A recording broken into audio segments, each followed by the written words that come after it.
Hola, buenas tardes y bienvenidos a la clase de diseño a torsión.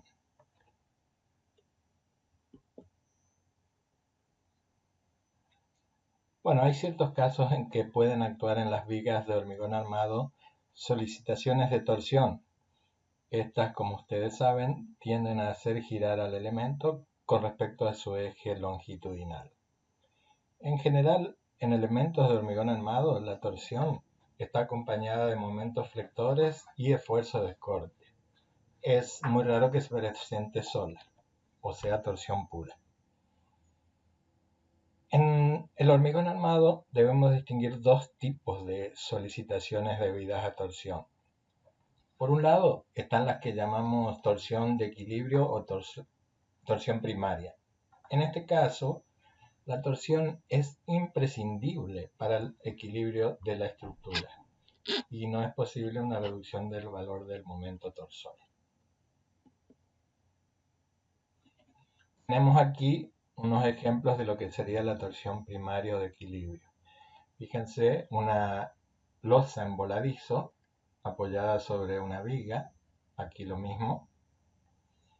En estos dos casos tenemos que considerar la torsión obligadamente, debido a que si no lo hacemos la viga no resiste ese esfuerzo y el voladizo caería.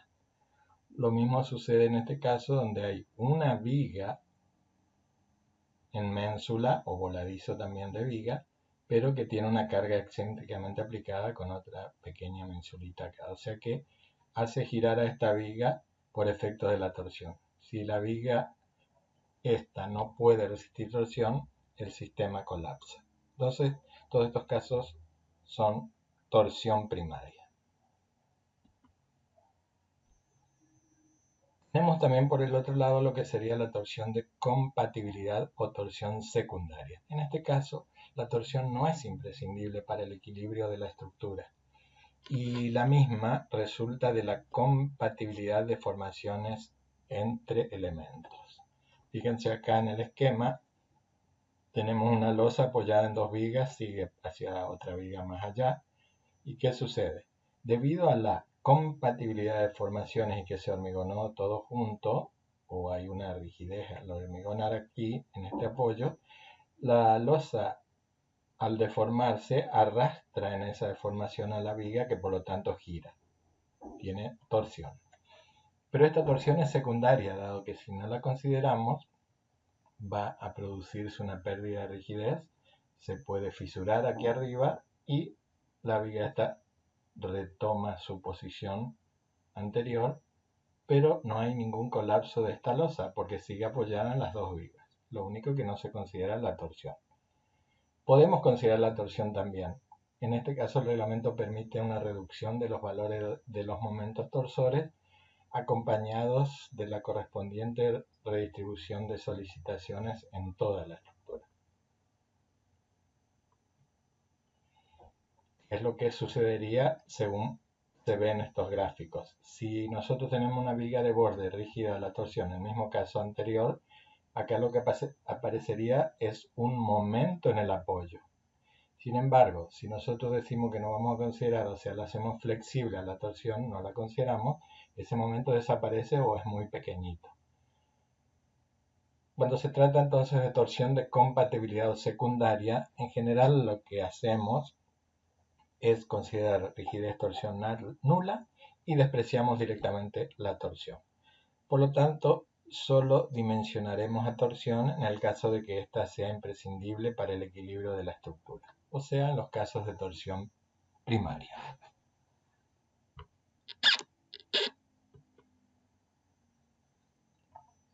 ¿Cómo se comportan los elementos de hormigón armado sometidos a torsión? Bueno, acá tenemos una viga en estado 1, o sea que todavía no se ha fisurado, rectangular, y al estar sometida a torsión lo que sucede es que se presentan tensiones tangenciales, o sea, la torsión produce lo que sería tensiones de corte también, y la sección gira un cierto ángulo phi. Las tensiones máximas se producen en el centro de los bordes, o sea, primero las máximas están en los bordes y luego en el centro de cada lado, con un valor que Ustedes ya sabrán calcular de cuando vieron tensiones de torsión para secciones homogéneas y elásticas, que es la que está ahí.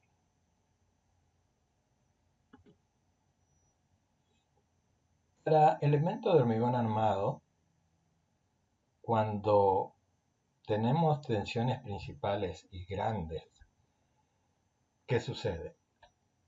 Que empiezan a aparecer las fisuras como siempre que tenemos estado 2 en el hormigón, o sea, con tensiones altas.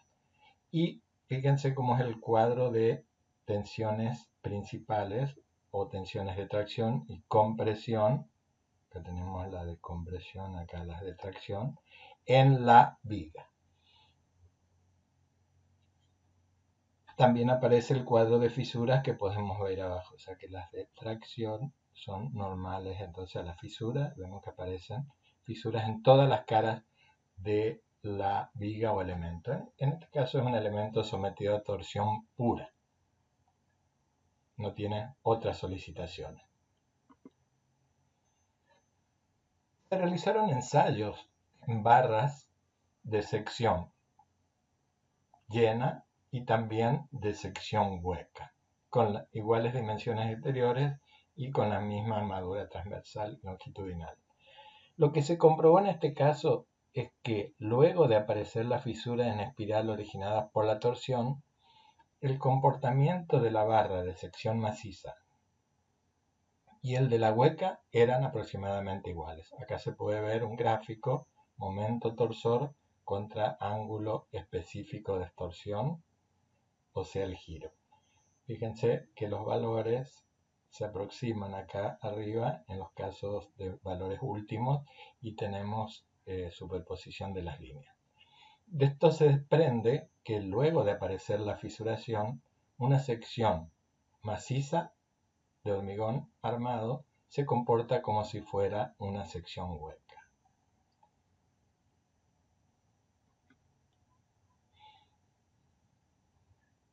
Por ello que podemos usar entonces para obtener las tensiones de torsión existentes en una viga de hormigón armado lo que se llama la analogía del tubo de pared delgada o sección hueca. Entonces tenemos aquí la figura que es un tubo de pared delgada sometido a torsión, el momento torsor es T, es una sección prismática hueca y fíjense que aparece dentro de las paredes del tubo un momento torsor T. Este momento torsor T entonces genera un esfuerzo rasante Q, que está aquí en el medio del espesor de la pared, y que es igual a tau, tensión de corte generada por el espesor T. T es el espesor de estas paredes delgadas. Por equilibrio, el momento torsor externo tiene que ser igual a lo que sería el momento torsor interno, o sea, el generado por estas fuerzas Q. En cada una de estas fuerzas Q, por la distancia hasta el centro de esta viga, me produce un pequeño esfuerzo torsor que sumados los cuatro tenemos el que equilibra a todo el momento torsor de. Fíjense, 2Q por X0 por Y0 sobre 2 es cada una de estas fuercitas individuales por la distancia hasta este punto. Tenemos dos iguales, cada una en la cara vertical sería, y dos en la cara horizontal. Entonces, sumando todo esto, nos queda que el momento torsor va a ser igual a 2Q por X0 por Y0, donde X0 por Y0, si vemos acá, X0 e Y0 no es nada más que la sección rayada, o sea, la sección que está encerrada por lo que sería el flujo de corte. Llamamos A0 a esa sección. Despejando de allí la tensión de torsión o corte por torsión, resulta igual a T, momento torsor, dividido 2 A0T. T, acuérdense chicas, es el espesor, y A0 es la sección rayada, o sea, la sección que tiene el flujo de corte. Esta se conoce con el nombre de fórmula de Brett y nos permite hallar la tensión de torsión. Ahora bien, cuando esta tensión principal de torsión alcance la resistencia máxima del hormigón a tracción, lo que va a pasar es que se alcanza el momento de fisuración de torsión T crítica. El tau crítico, la resistencia de tracción a torsión para el hormigón, se fija aproximadamente en 1/3 de la raíz de F'C. Esto sale de ensayos experimentales. Por lo tanto, si reemplazamos para hallar el valor de T crítico, momento torsor crítico, reemplazando por lo anterior, me va a quedar raíz de F'C sobre 3 por 2 a 0T. Las secciones rectangulares. Podemos aproximar tanto el área encerrada por el flujo de corte, que dijimos que se llama 0, y también el espesor T en función de lo que sería el área total de la sección y el perímetro de la sección, todo con respecto a la sección externa. ¿Qué tenemos así? Entonces A0 es 2/3 de ACP y T es 3/4 de ACP sobre PCP. Reemplazando en la fórmula del momento torsor crítico, estos valores recién hallados, que eran A0 y T, me queda esta fórmula, que es la que me permite estimar el momento torsor de fisuración para elementos de hormigón armado. Si bien ha sido deducida para secciones rectangulares, se puede utilizar para obtener la tensión crítica también en otras secciones, o sea que la podemos usar independientemente de la sección transversal con un error mínimo. Bueno, cuando se alcanza el T crítico del elemento, este se fisura, y acá pueden ver cómo es el patrón de la fisura. Son unas fisuras inclinadas con un ángulo θ, que aproximadamente es 45 grados, aunque no siempre. Ese valor depende de ciertas variables, ¿cierto? El tipo de carga, las luces, etc. Entonces tenemos una fisuración. Y tenemos también entre fisuras zonas que tienen bielas comprimidas del hormigón, como sucedía ya en corte, con la diferencia que aquí esto se produce en todas las caras. Son como unas espirales que abarcan todas las caras. Y acá está el gráfico T-Φ, o sea, momento torsor distorsión, que como ven es elástico, pero después se comporta en forma plástica.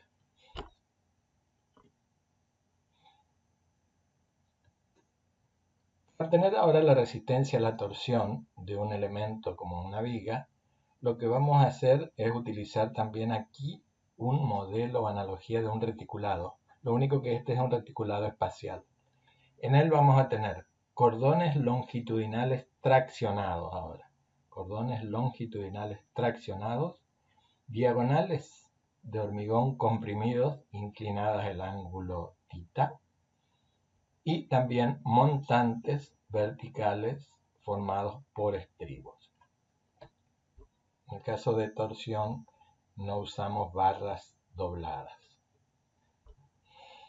A partir de allí, con estos esquemas que salen de esa analogía al reticulado espacial, podemos obtener las fuerzas que actúan en las armaduras y, por lo tanto, a partir de ellas, calcular la sección de armadura que vamos a necesitar para resistir el esfuerzo de torsión. Bueno, vemos, por ejemplo, la contribución de la resistencia a torsión de esta fuercita B4 que actúa en una de las paredes de ese reticulado viga, contribuye como SB4 por la distancia al centro, que es X0 sobre 2, si se fijan en el diagrama anterior, eso es T4, o sea, un cuarto de la tensión de torsión. Bueno, ¿cuánto vale B4? Lo podemos sacar de acá. Cada uno de estos son estribos. Cada estribo tiene una fuerza que es igual al área por la tensión, AT, que quiere decir área transversal, la armadura transversal, y F y B, la tensión a la que están sometidos los estribos, por esta parte de acá abajo, la longitud total de esta zona, donde están las armaduras, que es donde está toda esta fisura, es I0 por cotangente de θ, donde θ es el ángulo de inclinación y 0 la altura total, y S es la separación entre armadura transversal, o sea, estribos. Por lo tanto, la relación I0 sobre cotangente de θ, I0 cotangente de θ sobre S, me da la cantidad de barras que hay ahí, o sea que esto es la fuerza en una barra por la cantidad de barras, por la distancia hasta el centro de la viga, me da el esfuerzo T4 en una de las paredes. Sumando las 4 paredes, voy a obtener el esfuerzo torsor total, nominal Tn, momento torsor total. 4 veces lo que teníamos acá arriba. Bueno, acá aparece un 2, un 4 se simplifica y me queda esta expresión, aunque resultados experimentales nos indican que hay que reducir un poco la sección transversal para acercarse a los verdaderos valores de tensión o momentos torsores con un factor de 0,85. Entonces aplicamos el valor de 0,85 a la sección que colabora en el flujo de corte, que era la sección rayada en la figura, si recuerdan, y me queda esta fórmula entonces para el momento torsor nominal.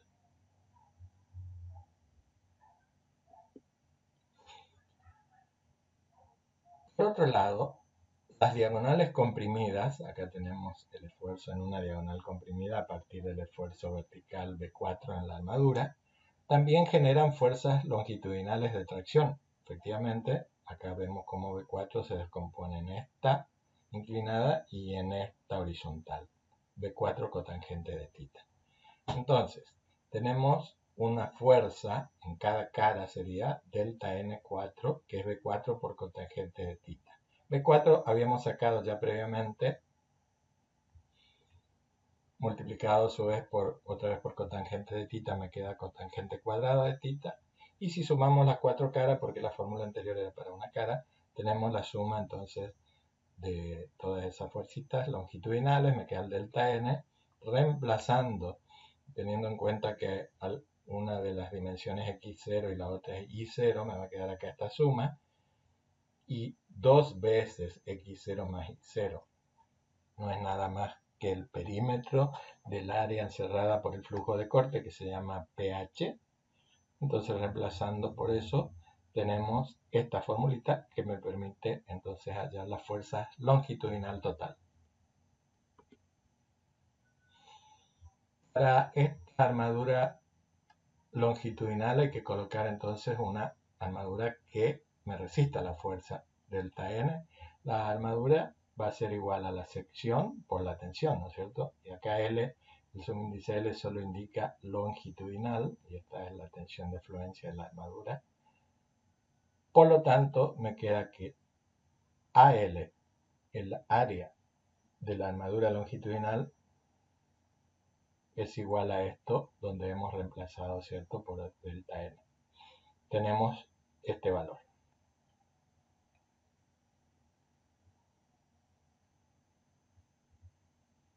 Vemos que depende del área transversal de la armadura longitudinal.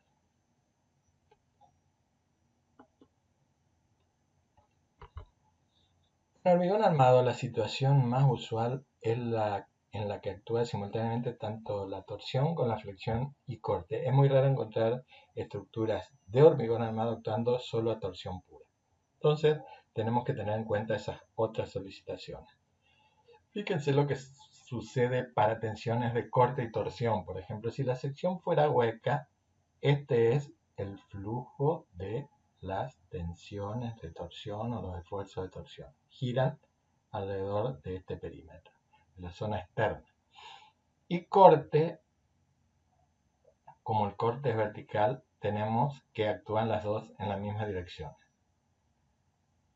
En la sección maciza sucede lo mismo. La torsión sigue actuando en una zona cercana al perímetro externo y girando en una sola dirección.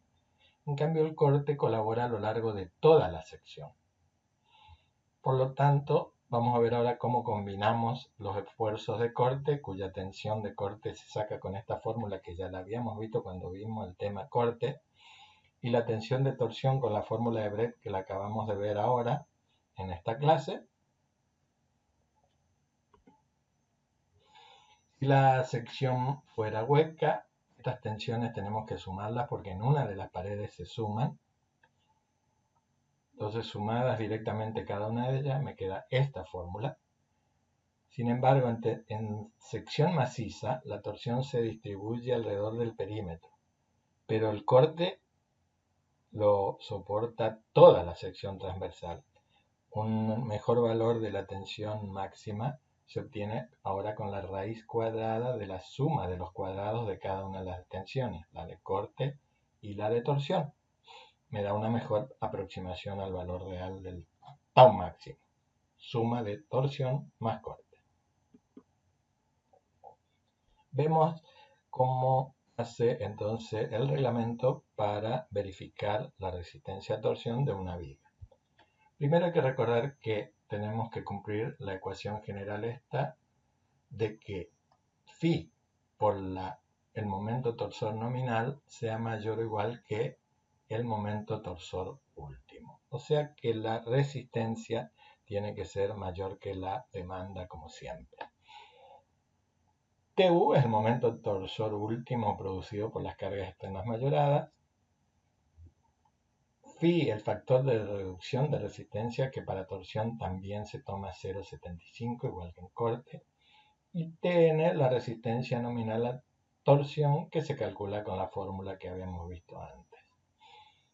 Al respecto, el momento torsor producido por carga externa tienen que ver un poquito cuando estudiaron torsión, cómo es que se calculan las solicitaciones de torsión en un elemento a partir de un esfuerzo de torsión actuante.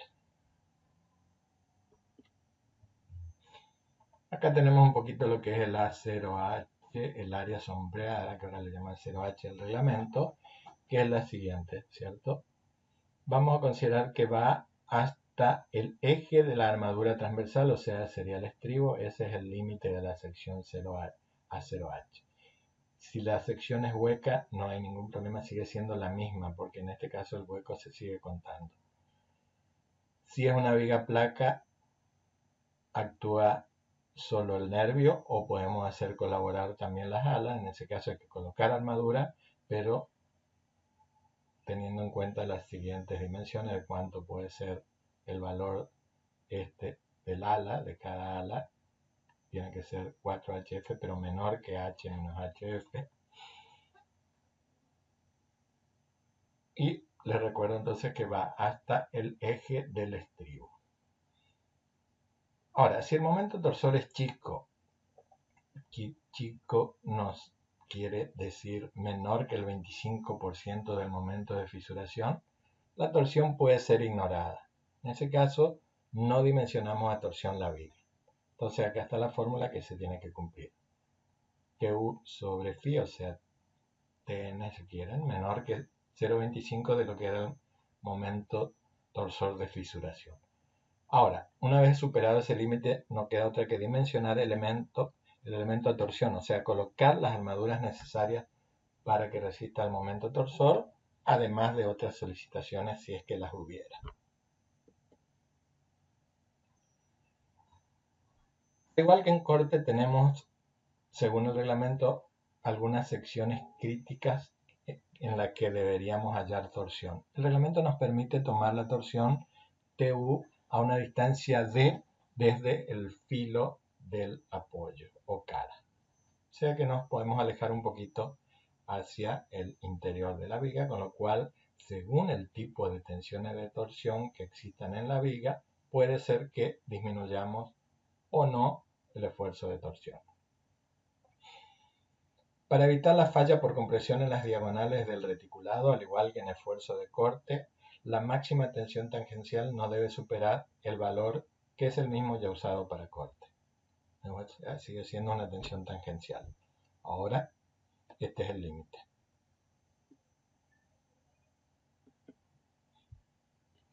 La armadura necesaria para resistir torsión la vamos a utilizar en una combinación de estribos verticales más barras longitudinales.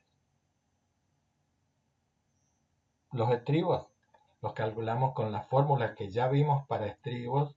Lo único que acá está despejada la sección de la fórmula y nos quedan todos los otros términos del otro lado, donde aparece también el ángulo phi, que habíamos dicho que está aproximadamente en el orden de 45 grados, pero puede llegar a variar entre 30 y 60 según el caso.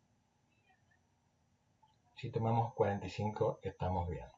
Sumando los estribos para torsión y corte, porque acuérdense que estamos ya con torsión más corte, acá tenemos para torsión, habíamos sacado seguramente alguno para corte, la armadura total transversal de la viga va a ser la suma de las dos secciones.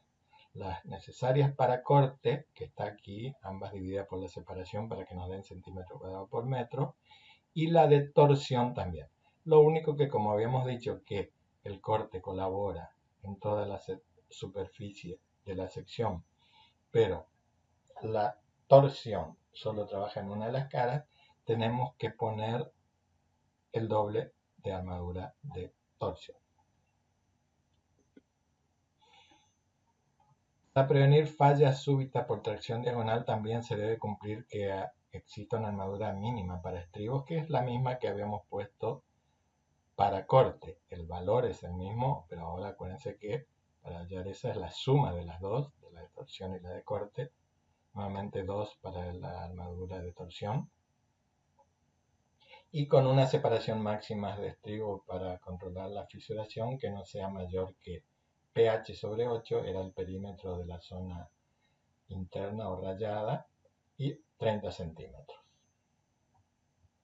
la que sea menor.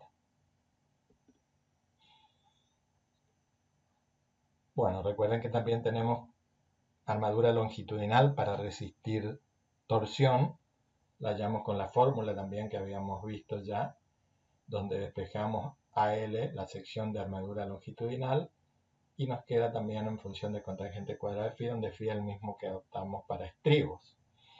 Acuérdense que según la recomendación de usar phi 45, este valor se hace igual a 1. Y acá vemos que aparecen las tensiones de fluencia de la armadura transversal y la tensión de fluencia de la armadura longitudinal, ambas para torsión. Pero como nosotros estamos usando un solo tipo de armadura, las dos no son nada más que la tensión de fluencia del acero, con lo cual estas dos también se eliminan y queda el valor 1.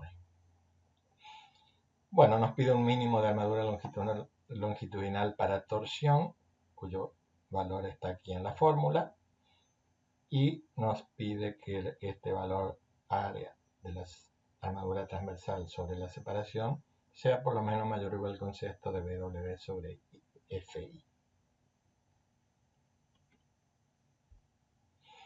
Para las armaduras longitudinales, las barras se distribuyen en todo el perímetro de los estribos cerrados, o sea que no es que van abajo o arriba, sino que se distribuyen en todo el perímetro en forma uniforme, con una separación máxima entre las barras longitudinales de 30 centímetros, es lo que nos pide el reglamento. Ahora bien, una aclaración. Si nosotros tenemos vigas rectangulares con alturas hasta 40 o menor, esta separación se cumple con solo colocar armadura longitudinal en las 4 esquinas. Entonces muchas veces vamos a ver que no tiene una armadura en el centro, por ejemplo, no está distribuida en todo el perímetro. Pero para vigas bajas eso se puede hacer porque cumple la separación máxima. En cambio, vigas de más de 40 centímetros ya eso no pasa y tendríamos que poner armadura distribuida en todo el perímetro. El diámetro de las barras longitudinales tiene un límite que es la separación sobre 24 o 10 milímetros.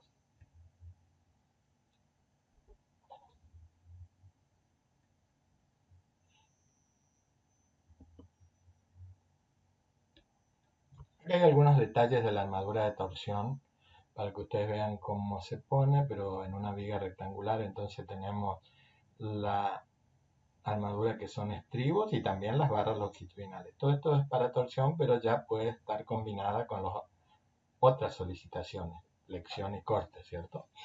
Fíjense, cuando hay un confinamiento dado por la losa, el estribo se puede terminar con un gancho a 90 grados, o sea, cerrando así. Pero cuando no hay confinamiento, o sea, esta viga estaría sola, el gancho tiene que ser a 135 grados. Acá pasa lo mismo. Y esto es cómo se colocaría la armadura a torsión en las alas para una viga placa o viga T. Lo que sí, siempre, entonces la recomendación es que el estribo sea estribo cerrado. No se pueden colocar estribos abiertos para torsión. Vemos un resumen del procedimiento para diseñar a torsión una viga. Recordando entonces todo lo que vimos hasta ahora. Y es lo que van a hacer después en los prácticos. Primero obtenemos las solicitaciones últimas MU, BU y TU junto con sus diagramas correspondientes. Acá nuevamente la recomendación es que repasen cómo es que se obtienen las solicitaciones de torsión, porque estuvimos viendo mucho últimamente lo que es momento y corte, pero tenemos distintos casos de esfuerzos de torsión. Por ejemplo, puede ser un momento torsor uniformemente distribuido a lo largo de una viga, puede ser un momento torsor puntual ubicado en un punto. Cada uno de ellos tiene una distribución distinta después de la solicitación de torsión a lo largo de la viga. Repasen un poquito esa parte. 2. Calculamos la sección necesaria de armadura a flexión. Ahí lo que se hace es se saca la sección necesaria, pero no se adoptan todavía las barras, porque después la vamos a combinar con torsión. El punto 3. Lo mismo, pero la sección necesaria de estribos por corte. Tampoco colocamos acá los estribos, sino que solo hallamos sección necesaria. En el punto 4 determinamos si la torsión puede o no ser despreciada. Acuérdense esa comparación entre el momento torsor y el torsor crítico. 5. Calculamos la sección necesaria de estribos por torsión ahora. Y en el punto 6 sí, ya sumamos la sección necesaria de estribos por corte y por torsión. Y luego con ello seleccionamos los estribos. Colocamos un solo tipo de estribo con una separación. Lo que sí, no se olviden de respetar las armaduras mínimas, las separaciones máximas según el reglamento y todas las verificaciones que tenemos que hacer. El siguiente paso sería hallar la sección de armadura longitudinal necesaria por torsión y luego proceder a sumar las áreas de armadura longitudinal por flexión y las de torsión. Tenemos en cuenta que los efectos de estas solicitaciones van a producir en las distintas caras del elemento, o sea, cómo vamos a distribuir estas armaduras, y luego seleccionamos las barras respetando los diámetros mínimos y la separación máxima, según el reglamento SIRSOC, que es lo que vimos antes. Y con eso tendríamos entonces diseñada a torsión una viga. Bueno, ponemos con eso punto final a la clase de diseño a torsión, la parte teórica. Muchas gracias por su atención.